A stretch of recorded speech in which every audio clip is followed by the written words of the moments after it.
Gazzetta Football Italia, 93, Q titles.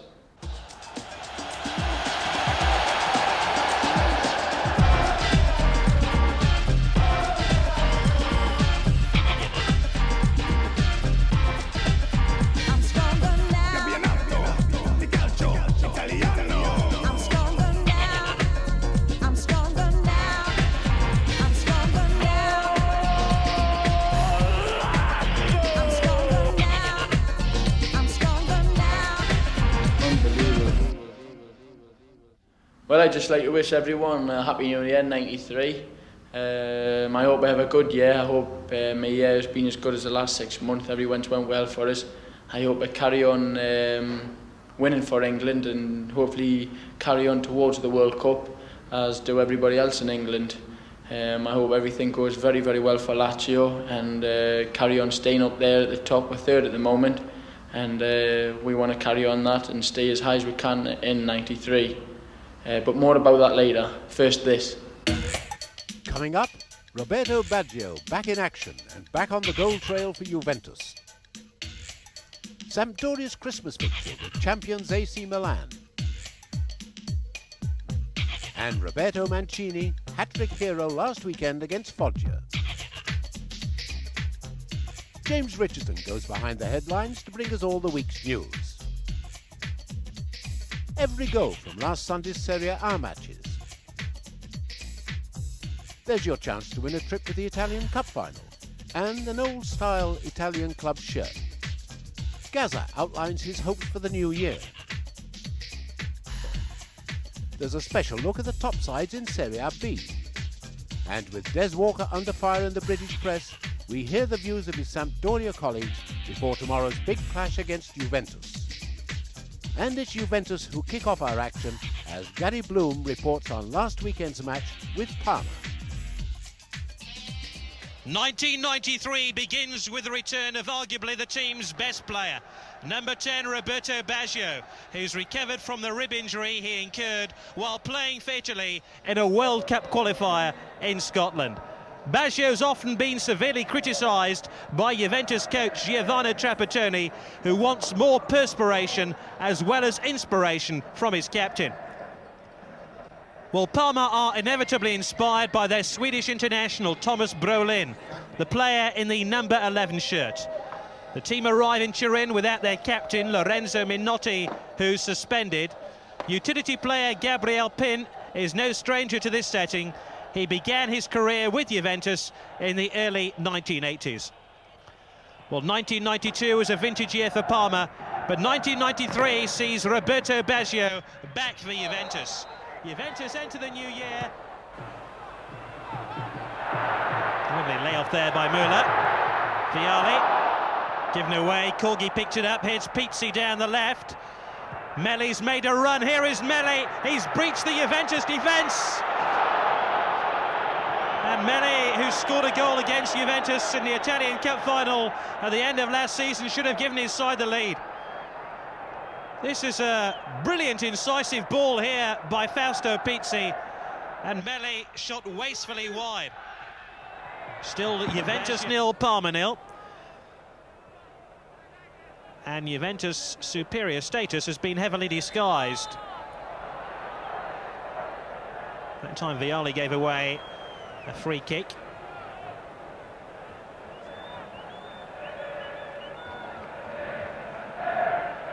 Really must stretch the credulity of the Juventus fans to see Vialli playing in midfield. He really has earned the apprehension of most defenders in Europe, never mind Italy. Corgi standing over the ball. Zorato. Melli. Oh, goal! Jürgen Kohler. The German international tried to clear it with his head, but only succeeded in looping his header over Peruzzi, and Parma are in front from a most unlikely source. This really was a curious goal. It was neither a header over his own crossbar nor a clearance away from his 6-yard box. And 5 minutes before the interval, Parma lead by a goal to nil. Just a point separates these two clubs in Serie A. Juve started today in 5th place, Parma back in 10th. So a win for Parma in this match, and remember they lead by a goal to nil, could be very, very important in their attempts to secure another European place next season.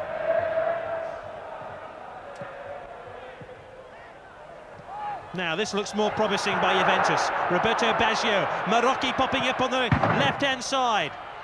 Baggio, he's back with a goal! Juventus 1, Parma 1. And how Juventus have missed their captain. Scored the winning goal in this fixture last year and returns to the side after that rib injury with what might prove to be a crucial goal.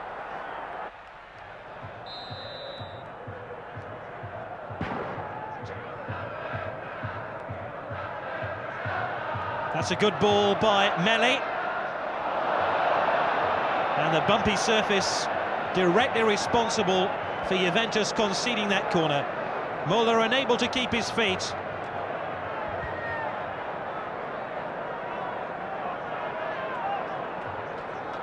Corner then to Parma. 1-1 the latest score. Number 9 Fausto Pizzi to take it. 2-1!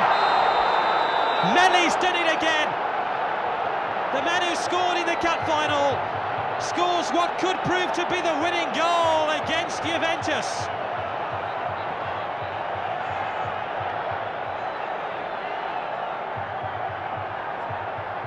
Got a real thump in the face as he headed the ball over the goal line. Less than 10 minutes remaining for Juventus to find an equaliser. 2-1 they trail.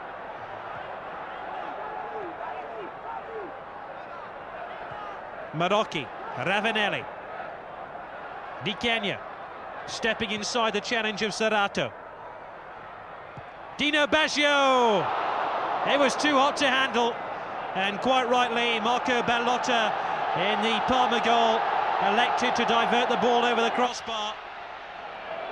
Jürgen Kohler waiting on the edge of the penalty area now for Juventus, trying to get his head onto this corner. Kohler! Great stop by Ballotta to deny the German. Conte puts the crossover. Ravanelli first to react. Marocchi now. Kohler again. Brave save by Ballotta. And Parma will have a free kick. And Jürgen Kohler almost made amends for his own goal, which he scored just before half-time, by twice almost forcing an equaliser. That the second of two opportunities he had. Carrera. Ravanelli. Vialli pushed forward now in a more advanced role. And the danger, of course, is that Parma could catch Juve on the counter-thrust. Oh, here's an opportunity. Roberto Baggio. Vialli waiting in the middle. Vialli!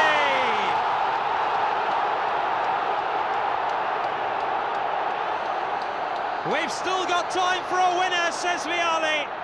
And Juventus feel they just might find a match winner in Gianluca Vialli. Brilliantly volleyed home. And Vialli's goal-scoring instincts didn't let him down. Once Baggio had stolen clear of the Parma defence, Vialli was on hand, and Juventus right back in this game. Parma playing with a neurotic caution now in the closing stages of the game. Juventus seeking a third goal, which would win them both points. Now, is this the opening they've looked for? Oh, how did he miss? Roberto Baggio can only sit and wonder how that one stayed out. He's scored much harder goals throughout his career, and this should have proved to be the winner. Got in front of Matricano, but scooped the ball over the bar. Well, tomorrow it's Juventus against Sampdoria, live at 1:15. A full preview later, but first, let's catch up with Sampdoria's recent form, starting with their rearranged match against AC Milan just a couple of days before Christmas. The championship favourites looked shaky early on, allowing Attilio Lombardo this sight of goal, but his shot lacked power. On 28 minutes, the moment every club in Serie A were dreading. Albertini's free kick, Marco Simone's header, 1-0 to Milan.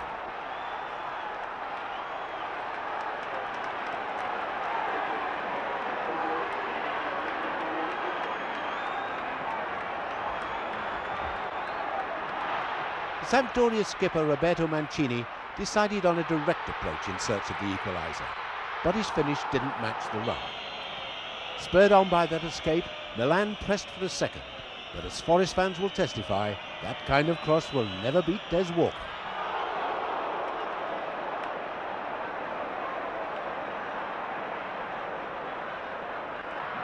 Injury time in the first half, and Sampdoria finally breached the Milan defence.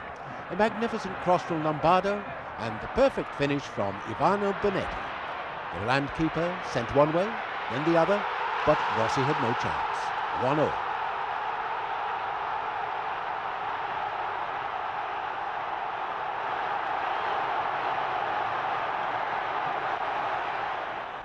But in the second half, Milan upped the gear. The Dutch duo, Rijkaard and Hullit combined, so Milan took the points.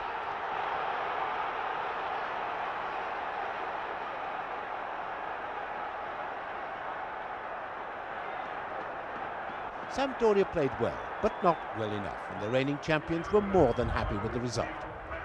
That defeat meant Sampdoria were without a win since November, so they were hoping to turn things round against Foggia on the first game of 1993.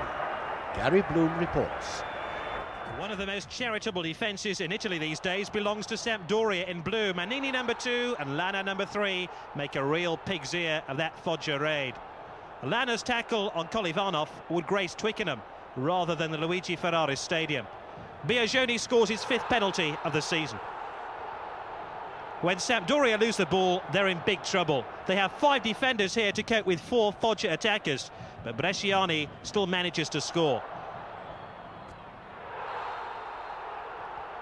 Sampdoria have opted for a new zonal defence this season, which has produced one of the worst defensive records in Serie A.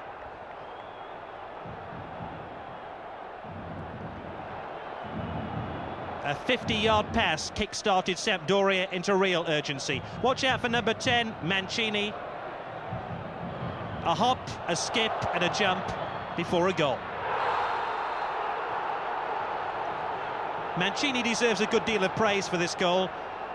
He's not the tallest of players in the team, yet won this aerial duel to give his team possession in a position of some danger to Foggia. The finish was sheer class.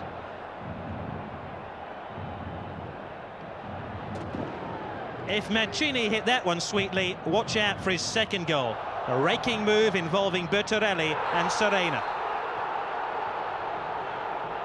Sampdoria's attacking instincts were gradually flowering. Mancini's shooting was of the highest order.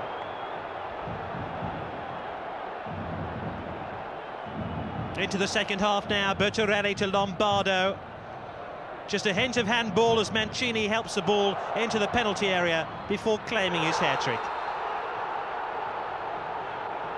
It's Mancini's first ever hat-trick in Serie A, and the first in Serie A by a Sampdoria player since Trevor Francis managed it 10 years ago. 12 minutes left and Mancini's red-letter day was spoiled by another soft goal. Bianchini scores on the back post. Bianchini was playing in the 4th Division a year ago. He doesn't often get forward, he's a centre-half, but with this goal he halved the points. It ended 3-3. Foggia extend their unbeaten run to 5 matches. And we'll be hearing from Des Walker and his Sampdoria colleagues later. But after the break, it's competition time and Gazza's Week.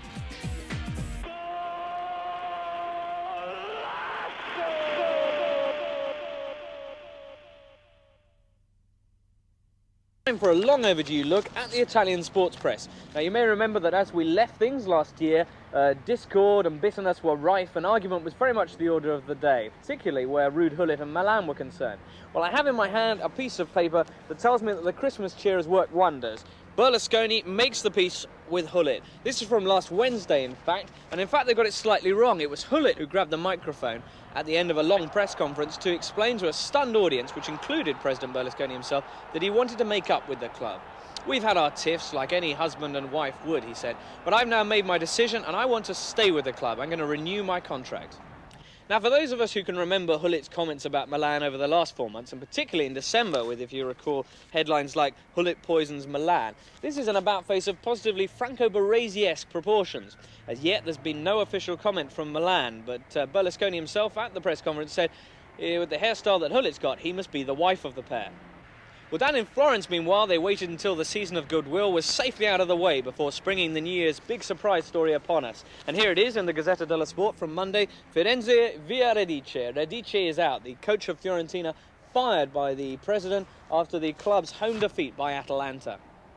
After the game, Vittorio Cecchiguri, the Fiorentina vice president, stormed into the dressing room and had a 40-minute argument with Radice, after which the coach was fired. The reasons given are that he used the zone defence too much and that his team selection was poor. Despite our suggestions, explained Cecchiguri, he always picked the wrong team, which certainly enlightens those of us who were under the misapprehension that choosing your own squad was part of a coach's job. As you may expect, the papers here in Italy took a pretty dim view of this, summed up in fact by this article in the Corriere della Sera, the influential Milan newspaper. The ultimate madness, they call it, not to be confused, of course, with that record we all received for Christmas. They tell us in that article that even the mayor of Florence has complained about the dismissal of the coach, but there are those who support the Cecchiguri's position, Franco Zeffirelli for one, the director of Hamlet fame. Radice's replacement is Aldo Agroppi, who 6.5 years ago took Fiorentina into the UEFA Cup. Since then, he's been a television pundit, and he certainly picked up a nice line in soundbites. "I'm not Aldo of Nazareth," he told the Corriere dello Sport. "Don't expect miracles. I'm not a yes man either. If Cecchiguri wants to play coach, then I'll play president." And there are those who'd probably say he'd make a better job of it too. In the meanwhile, on Wednesday, he got off to the best possible start as a coach in Fiorentina's New Year mini-tournament, beating Inter Milan 1-0 and Leeds United 2-0. Next up on the chopping block, according to this week's papers, is Vujadin Boskov of Roma, and in fact Roma have to face Atalanta tomorrow. Dino Zoff, of Lazio, is now out of danger, according to reports that the club has now extended his contract to 1994. Lazio are having a good stretch right now. They've moved up to third place in Serie A, even without the services of Paul Gascoigne. He's been absent for about a month. In fact, they've been doing so well without him that, according to the papers, it's likely that he'll miss Sunday's game to make space for Karl-Heinz Riedler. But don't expect Karl-Heinz Riedler to figure too much in Lazio's long-term plans. The big story at the moment is that they're going to send him up to Juventus in return for their Italian striker Gigi Casiraghi. Juventus have certainly expressed great interest in having Riedler's services next year, but their main target for the summer market is apparently still Dennis Bergkamp, the Dutch player who apparently is unofficially signed already for Milan. There are those who go so far as to say that Vialli's move to the midfield is all just to create space for the arrival of Bergkamp up front. Certainly brains all over Italy have boggled trying to work out just why Vialli has been moved to this playmaker role.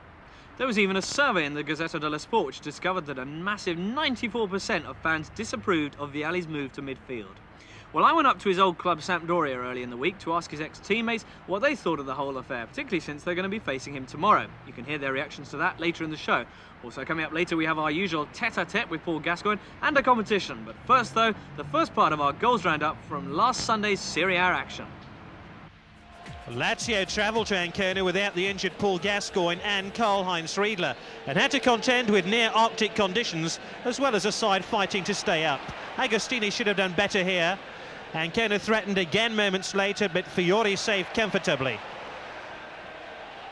At the other end, a Signori corner almost produced the first own goal of 1993.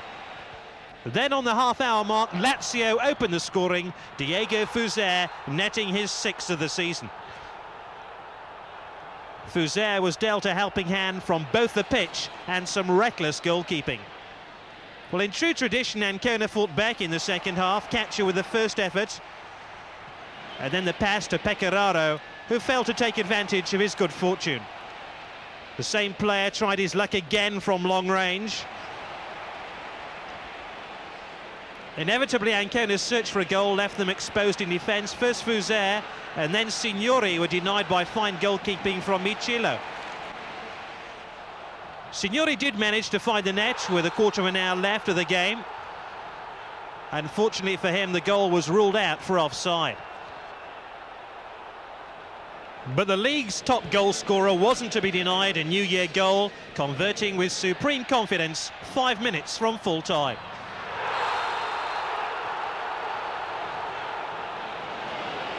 Thomas Doll set up the chance for Signori's 14th of the season.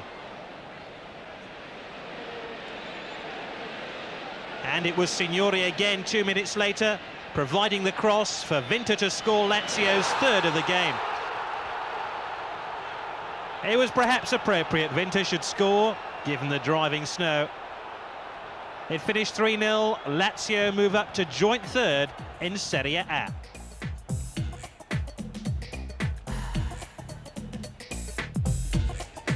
The visit of Udinese in the stripes to Brescia was only their 3rd in Serie A. On-loan goalkeeper Di Sono did well there. Udinese possess in the Argentinian Abel Balbo, one of Serie A's unlikely heroes. They're going close. Balbo's persistence was rewarded in the 38th minute with a penalty after he was brought down by Paganin. It was Balbo's electrifying pace which enabled him to race past the cumbersome defender before he was eventually fouled. The striker's emphatic penalty conversion took his total to 13 for the season. 2 minutes later, Udinese should have made it 2-0. Mate had plenty of time in which to shoot, but that didn't prove to be too much of an advantage. Brescia finally got going in the latter stages of the first half. Paganin almost making amends for that penalty with a header. But in injury time, the Romanian, George Hagi, who else, fired home the equaliser. The Romanian now has 4 for the season, and each goal has been executed in similar fashion. 1-1 then at half-time, but Brescia held the upper hand in the second half. Radu Choiu showing the sort of finishing which led to his transfer to Italy from Romania 3 years ago. Radu Choiu has so often flattered to deceive. Perhaps with his 3rd Italian club, he'll finally fulfil his potential. Udinese did manage a late rally, but Desideri's splendid strike was kept out by the frame of the goal. Desideri denied a goal and Udinese denied a draw. It finished 2-1 to Brescia, their first win in 5 matches. Sardinia hasn't seen such poor weather for 8 years, and Torino in white might have felt more at home in the snow than a Cagliari side which had won 5 of their last 7 games. After the initial scramble in their penalty area, Torino produced the first real shot of the game through Cois. Both Cagliari and Torino possess the league's best defensive record, so it came as no surprise to see a contest devoid of goal-scoring chances. Though Mussi tried his best to unlock Cagliari's defence, Yelpo did enough to clear the ball.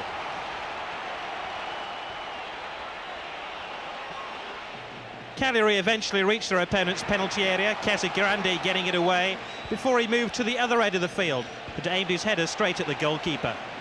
Cagliari's Herrera then spotted Marcagiani off his goal line. The last incident of the first half belonged to the home side. Festa's fine header was matched by Marcagiani's goalkeeping. In the second half, Enzo Schifo's long-range effort was saved by Yelpo, before the crowd caught their first glimpse of 19-year-old Uruguayan Marcelo Tiqueira, who was making his Serie A debut. Cagliari, of course, possessed the talents of another Uruguayan, Francescoli, who almost set up a chance here. Minutes later, in an almost identical move, Francescoli delivered the centre, which fell harmlessly away from the danger area.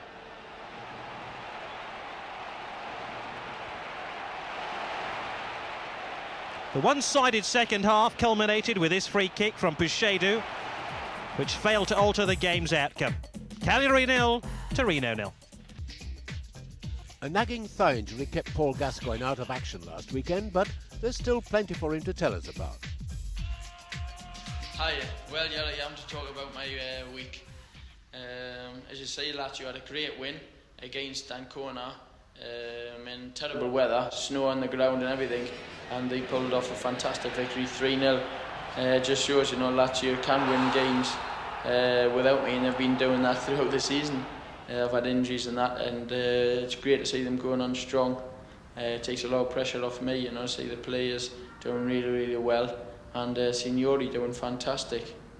The week I've had has been too good since I arrived, but that's in the past now. You know, my house got broken into, and they took a few things a little bit upset about, but that's no problem. As long as the family wasn't in the house when it happened.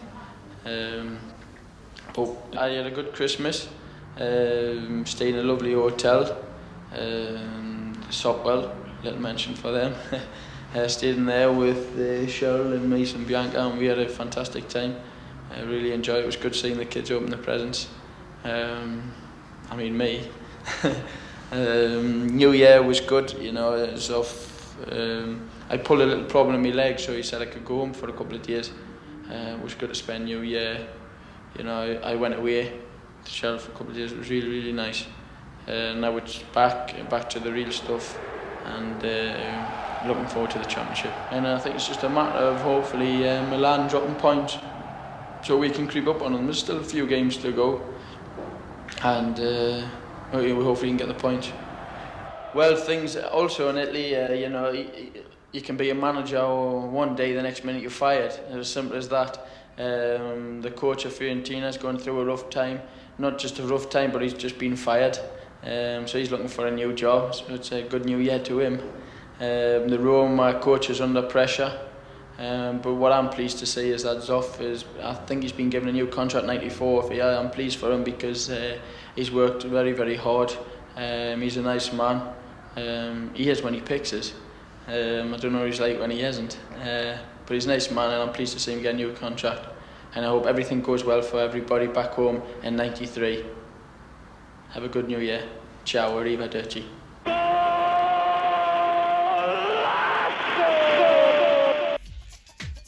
Welcome back. Tomorrow's big match preview coming up, but first, the rest of last Sunday's Serie A goals. Fiorentina's clash with Atalanta in the white was always going to prove uncomfortable, if only for the rumours concerning the future of Fiorentina coach Gigi Radici. Fiorentina's poor defensive record is the key to Radici's problems at the club. The home side dominated the match. Batistuta was denied his 8th goal of the season by the brilliance of Ferron.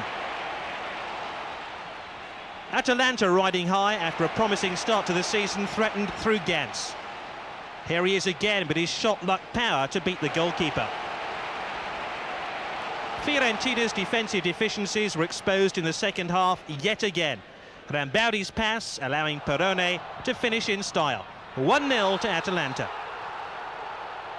According to the leading soccer experts, only Perone's age stands before him and a call-up for the international team. Perone's 32 years old.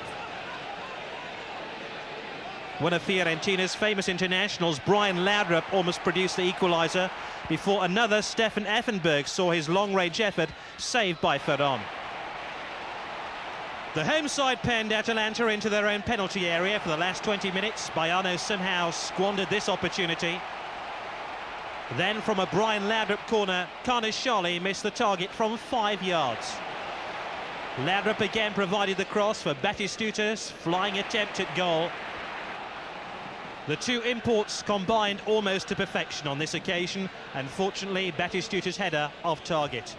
Atalanta leave Florence with 2 points. Coach Radici also leaves Florence, sacked just hours after the game. Inter faced Genoa in white without the German Sammer. He was dropped, and Darko Panchev was relegated to the substitutes bench. And the home side took the lead barely 5 minutes in. Battistini and marked on the far post, converting for his 4th of the season. Ciacconi, making his return following a 4-match absence, was keen to impress his new coach Gigi Maifredi and was in fine form, keeping out Inter here. Then Branco's splendid cross produced this pitiful exhibition of finishing from Fortunato and then Panucci. Inter coming into the new year with 2 successive defeats should have doubled their lead just before half-time. Igor Shalimov the culprit there. Shalimov then set up Rubin Sosa, returning after injury, but Ciacconi denied him. The last effort of the first half came Genoa's way, Zenga pushing away Fioren's strike. Early in the second half, Inter scored their 2nd of the match. Rubin Sosa firing from a standing position following Bianchi's cross. 4 Genoa defenders failed to clear the ball and paid the ultimate price. Inter appeared to fall asleep as Genoa endeavoured to claw their way back into this match. Ruotolo denied by Zenga here. Then the ever-impressive Padovano raced clear, and after being driven wide, chose the wrong path to goal. Iorio then crossed for Ruotolo, who again went close, before Padovano was unlucky to see this effort strike an upright. Inter managed to wake up in time to seal the victory, Shalimov finding an unmarked Ferri to score goal number 3.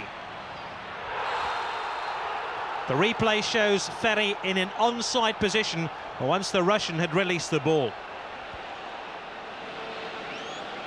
If anyone deserved a goal, then it was Padovano, but Zenga thwarted the striker again. And from Padovano's corner, Zenga saved from Scoravi.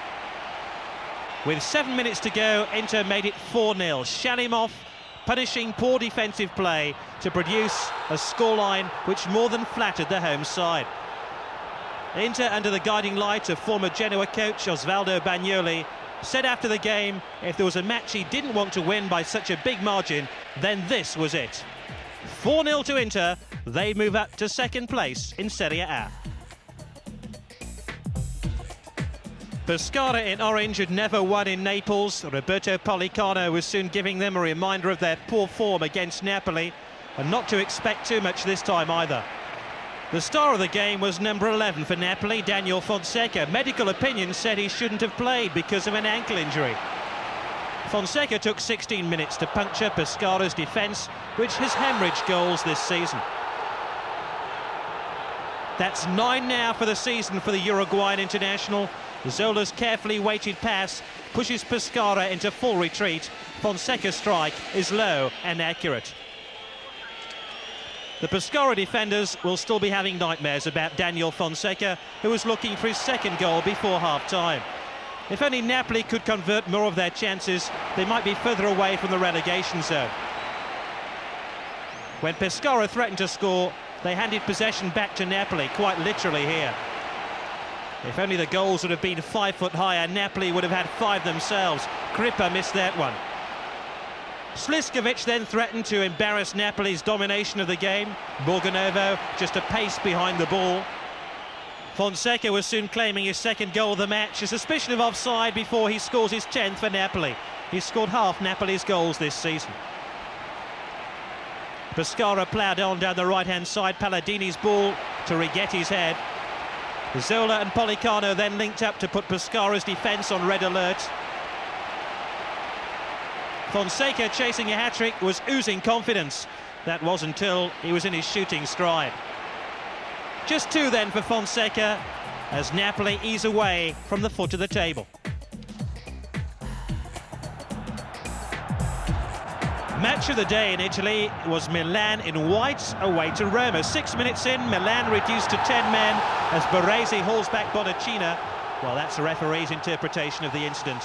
The key to the debate is Baresi's captain's armband yanked from his bicep to his forearm. The foul was interpreted as Bonacina in a goal-scoring position. Buoyed on by having an extra player, Roma attacked. Carnevali went fishing for a goal with this extravagant chip.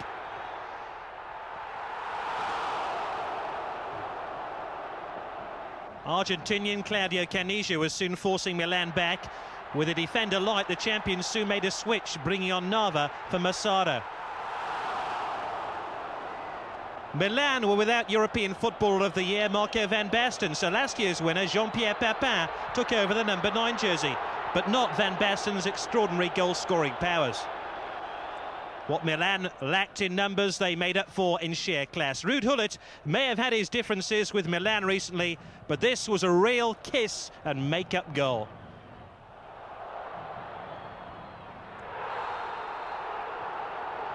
Gullit has only started 6 league games for Milan, but in those half-dozen games, he's scored 5 times. This was a beautifully contrived and beautifully executed goal. Roma's busy, inventive winger Thomas Hessler was roaming creatively through a maze of white shirts. Nobody was on hand to provide the finishing touch on the back post.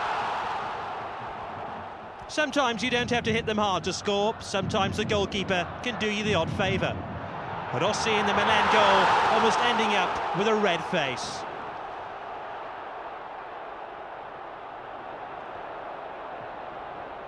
It's an unconventional save by Rossi, but it was enough to dampen down Roma's burning ambition to win a point. Milan win by 1-0, their 7th consecutive away victory, another record in Serie A.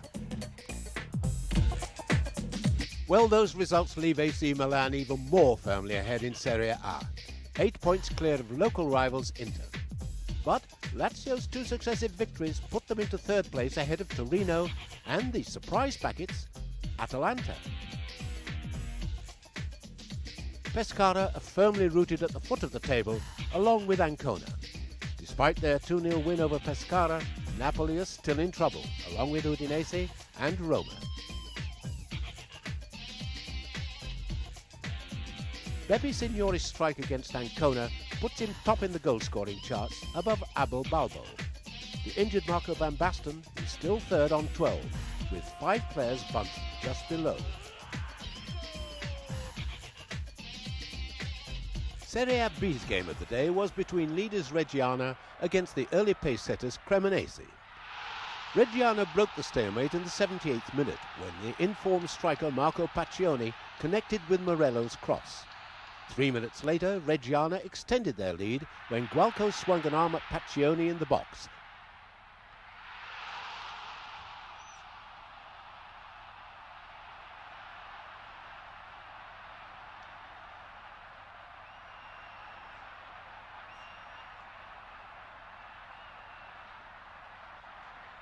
And Sacchetti converted the penalty.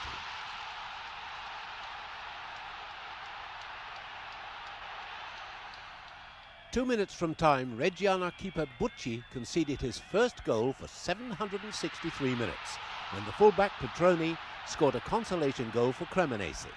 The final score, 2-1 to Reggiana. So that win confirms Reggiana as the runaway leaders of Serie A B. Undefeated, 5 points clear of the chasing pack, and looking as hard to beat in their division as the Milan are in Serie A. Venezia and Lecce are neck and neck leading the chase for the other 3 promotion places, but the competition is tight with only 4 points separating 8 teams.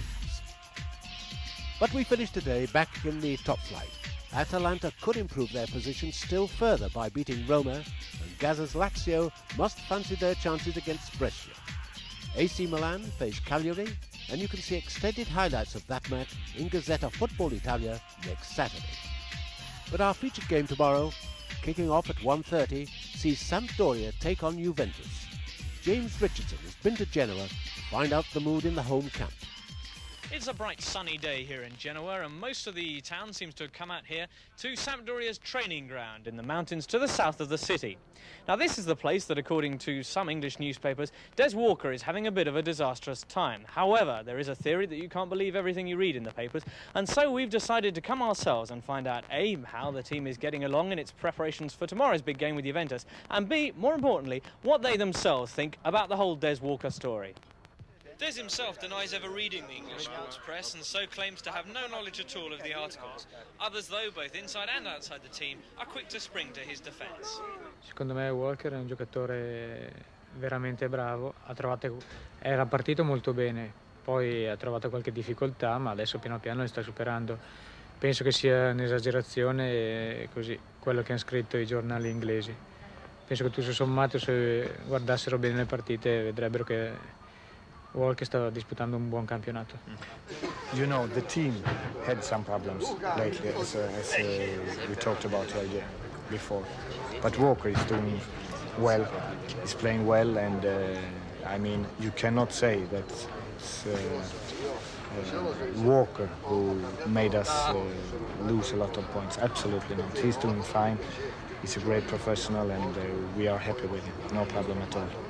Ma secondo me non è assolutamente un acquisto sbagliato, perché si è ambientato subito bene e anzi ha portato un po' di allegria nello spogliatoio e anche a livello di squadra mi sembra che si sia integrato benissimo. Queste critiche che appunto hanno ripreso i giornali inglesi non si è assolutamente parlato di tagliarlo, ecco, di farlo tornare a casa, ecco, una cosa che qui non è assolutamente venuta fuori, ha sorpreso un po' tutti, ecco. Da lui ad esempio domenica ha giocato benissimo, ha sbagliato Mannini.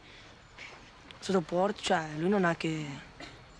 Io me lo vedo bene. Anzi è stato il numero 1 della campagna acquisti della Samp, tutti lo attendevamo con trepidazione, è un grande, sta giocando bene, non vedo perché lo devono criticare. Well, Sampdoria may be happy with Des Walker, but that's not to say that there aren't problems here at the club. Undeniable ones, in fact, given that the side hasn't won since last November.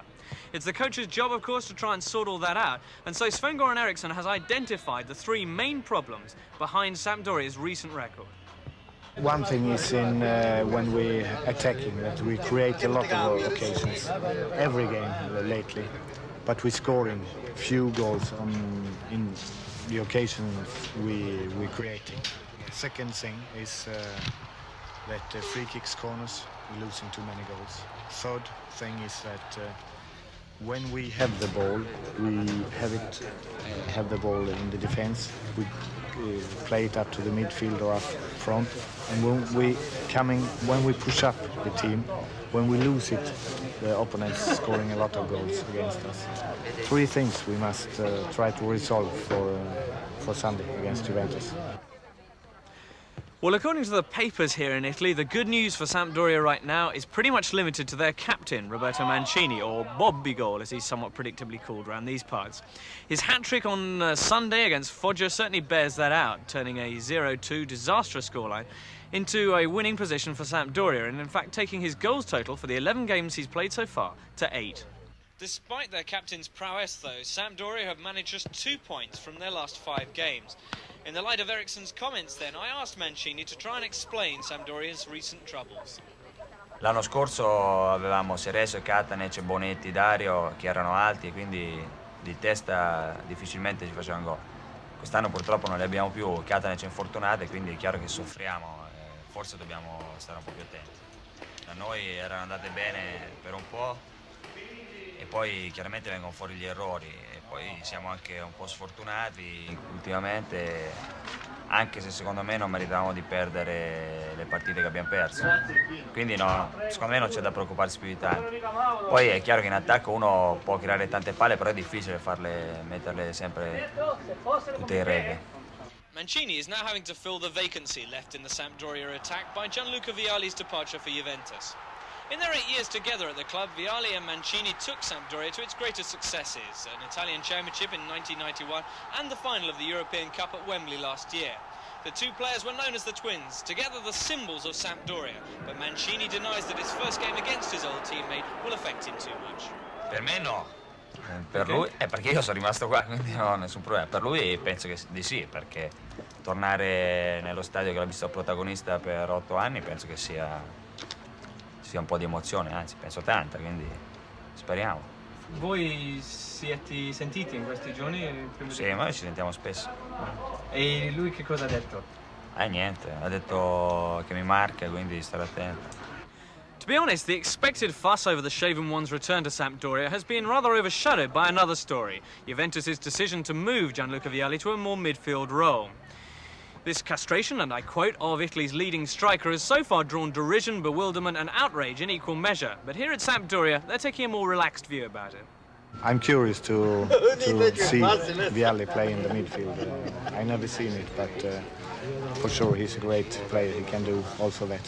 I don't really think it makes a lot of difference. I think a forward of Vialli's calibre, he will always score goals and he'll be looking to go score goals. So he's got the same danger value to the team, and I think you always got to watch him. And coming from deep, it could be even more dangerous because you're not actually standing next to him marking him. He can come in on the blind side of you. So I think he's still a very big threat. Secondo me è sbagliato che Vialli giochi in mezzo al campo. È molto più forte quando gioca davanti, perché per i difensori è molto difficile marcarlo. Perciò ha molte più possibilità di far vincere la propria squadra se gioca davanti. Se gioca dietro perde in capacità di offensiva, insomma. The The radical change of Vialli's position has been taken by many as a symptom of the great confusion that the string of poor results they've had has caused at Juventus. As he showed against Parma, though, he's still dangerous when he does go forward, although what impressed Eriksson the most from that game was the spectacular return of the Juventus captain, Roberto Baggio. He's very cool when he sees the goal, and he needs very little space. Of course, we must pay a lot of attention to him, but not only him, even Vialli, Moller. Siamo tutti delle persone abbastanza intelligenti per capire che domenica è determinante per il nostro proseguo in campionato e per poter arrivare in Coppa UEFA. Perciò ci metteremo tutta la voglia, tutta la grinta, dico disporremo. So, an awful lot to look forward to tomorrow. Of course, there's the return of Gianluca Vialli to the club that made him famous. But above all, after all that talk, a chance to see just how well Des Walker can get on against some of Italy's finest forwards. Sampdoria against Juventus here in Genoa tomorrow afternoon.